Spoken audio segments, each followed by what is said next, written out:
Hello everyone, and welcome back to my channel, Dumpster Cam. I am going to be testing a few more thrifted kitchen gadgets that I found recently while at the Goodwill, and everything was half off, so it was a great deal. I couldn't pass it by.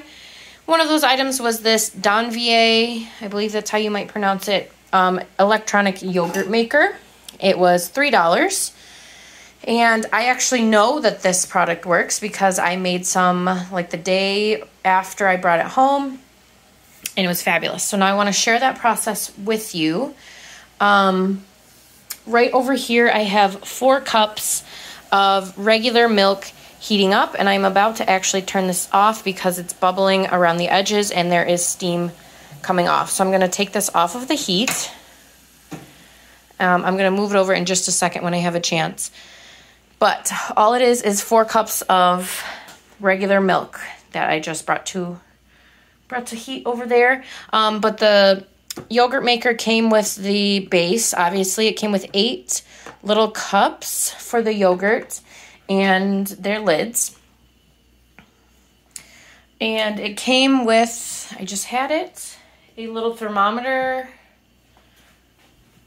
I've misplaced the thermometer. All right, I'll have to show you the thermometer in a second after I find it, but it came with a thermometer as well. The only thing it needs that it did not come with is a funnel, but I do have a funnel, so that was very helpful.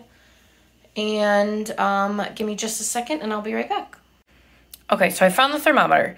It doesn't have temperatures or anything. This slot right here is the temperature that when it gets down to there, it will be ready for me to add the starter. So I'm just going to set this in here for now. Try not to let it slip all the way down. I'll find a good spot for it. But as you can see, it's rising way past. All right, well, I'm going to have to grab that out. But it was rising way past the necessary temperature, so I have to let it cool for quite a while. And speaking of starter, so when I made this the other, about a week or so ago, I had to obviously use a starter yogurt from the grocery store. I just used Walmart Great Value brand vanilla yogurt. That's all that I could find. For some reason, their regular yogurt selection was very limited. It was very odd. But that's what they had, and I didn't know if it was going to work, but it did. Here's the last little bit of the yogurt I made last week. So it was really, really great. Obviously, it's just plain yogurt, and then I spiced it up with some honey and everything. But now that I've made yogurt once, I never have to use the store yogurt as a starter again. I just use the last of the previous batch. So this is going to be my starter. That's the only thing that's going to change. So if it doesn't work, I know it's because of my yogurt starter, but I don't think it'll be a problem. So I will report back in just a bit. We're back, and as you can see, the thermometer is right where it needs to be. So I have taken 2 heaping tablespoons of my previous batch of yogurt mixed in with the hot water. I'm going to, not hot water, the milk heated up to that temperature, which is in between 110 and 115 degrees Fahrenheit. I'm going to mix this together, and then once this is all combined and liquefied, I take this, dump it back in here, and mix that all together well, mix it well. So here I go. I've already started the next part of the process, but now I'm just kind of funneling it in to the containers that they provided with the maker to an even-ish height. And after this, we're just gonna put them in and start the process, or start the maker. Yogurt is in, lids are snapped on, and now all I'm gonna do is put the cover on. Make sure it sits nicely in place. I try not to put anything that heats up directly on my countertop, so that's why I have it on this cutting board here. This is really nice because when this is done, I will just have all the individual little cups of yogurt. Obviously, I know that yogurt can be made in an Instant Pot, and there's definitely other methods, but I cannot speak on those. I've never done that. I've only done this once, and it was kind of foolproof to me, so we'll hope that this one works as well. Last time I set it, I just put it for 10 hours. And then just click start, and the light the light comes on so you know it's working. Since it is set for 10 hours, you just kind of have to make sure you do it at a convenient time when you will be available, 10 hours from the set time. And for me, it is currently 11 p.m. So in 10 hours, what will that put us at? 9 a.m. So we'll check back in the morning and see if we have some tasty yogurt. Okay, for you guys, it's been no time at all, but for me, it has been 10 hours. It is the next morning. The timer just went off, and we have some fabulous, thick yogurt. So this needs to go in the fridge for 3 to 4 hours, and then it'll be ready to eat after that. And it looks like it worked out perfectly once again. So I definitely love this purchase. Couldn't beat it for $3. I'm not even sure if they still sell this kind, but if they do, I highly recommend it. Here is the actual finished product after being in the fridge for about 24 hours. As you can see, it's definitely yogurt. You can change the processing time if you want to tweak the thickness of it, make it thinner or thicker. And then we'll count this as another thrift store test. I'm just going to drizzle some honey over it with this little pot that I got from the thrift store. And this honey that I've had for a very long time that I actually got dumpster diving years ago. But honey doesn't expire. So I'm going to eat this and enjoy it and reap the fruits of my loin. Is that the saying? Reap what I sow? I don't know. I am now going to test out the bread machine. As you guys saw in one of my previous videos, I've actually already made one loaf with this nice machine. And today I'm going to try a different kind of loaf and one that's a little bit bigger. As you can see, each recipe in here has either a 1 pound option or a 1.5 pound option. Today I'm going to try the 1.5 pound option.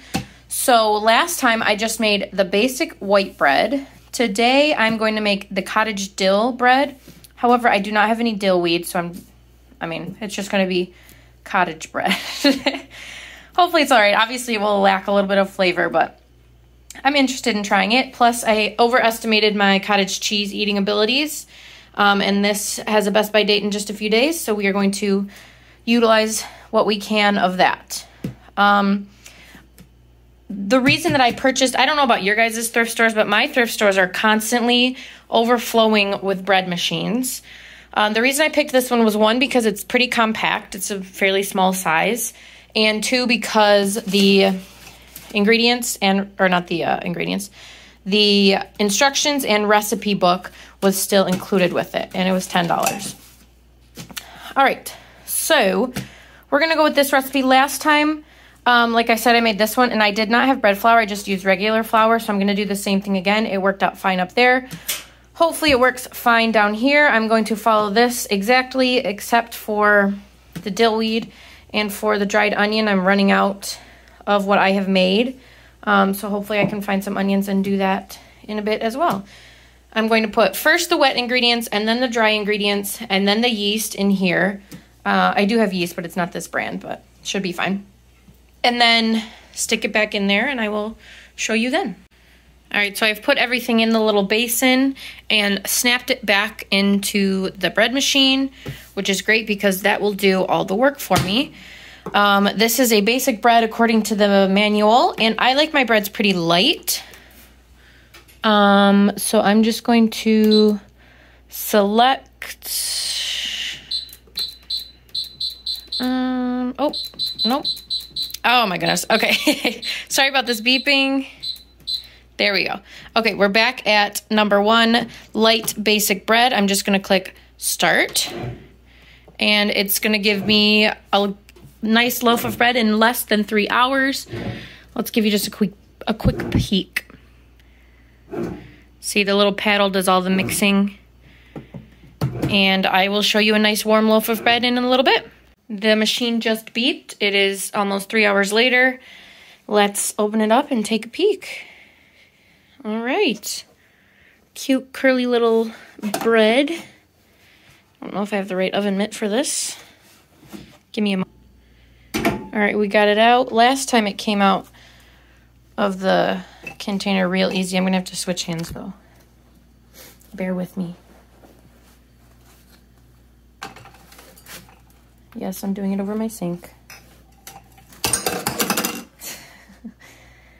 Making a mess, but the bread, and I love the little hole it leaves from the paddle. I think it's so cute.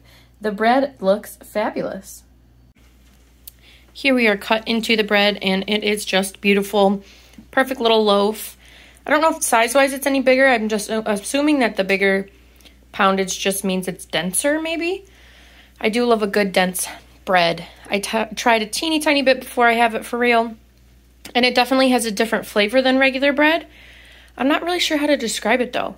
It's still pretty neutral and very delicious, and I am very pleased with that thrift store find. Wanted to come in with a real quick little dumpster dive haul before I end out the video. Those clips of me making yogurt were actually from a little while ago, so I'm up right now making another batch, and I wanted to share with you this tiny dumpster dive haul at the end of the video. So I have this box of donuts. These were from Aldi. I've eaten one. I think I'm going to end up having to freeze these, and I'm going to freeze these pretzel burger buns as well. These are from Gordon Foods. I don't find tons there, and I don't go there as regularly as Aldi. It's just not a place that I'm as comfortable diving at, like where the dumpster is located and everything. But I found those there, and I found this there as well, this marble iced sliced cake. I've broken into this, so this will not be frozen. I'll go ahead and finish this up before it goes bad. And then the last thing from Aldi here is this complete pancake mix, which is sealed, just the box is open. And I know these aren't like the greatest things in the world, but I do love the convenience of just having to add water to the mix. So that's that. I'm going to go ahead and, as always, throw some pictures in of my little cats here at the end, Kippy and Asparagus. But don't forget to like, share, and subscribe to my channel. Oh, so sorry. Bananas. I had 2 full bunches. I just eat them as they come. I always find bananas. They're great. I love them. I'm going to have to finish eating these too. Anyways, don't forget to like, share, and subscribe to my channel, Dumpster Cam. I appreciate all the support. As always, you guys are the best. I really do read every single comment. Even if I don't have a chance to respond to everything all the time, I do read them and I do appreciate them. So thank you so much. I will see you in my next video. Don't forget to like, share, and subscribe. Bye, guys.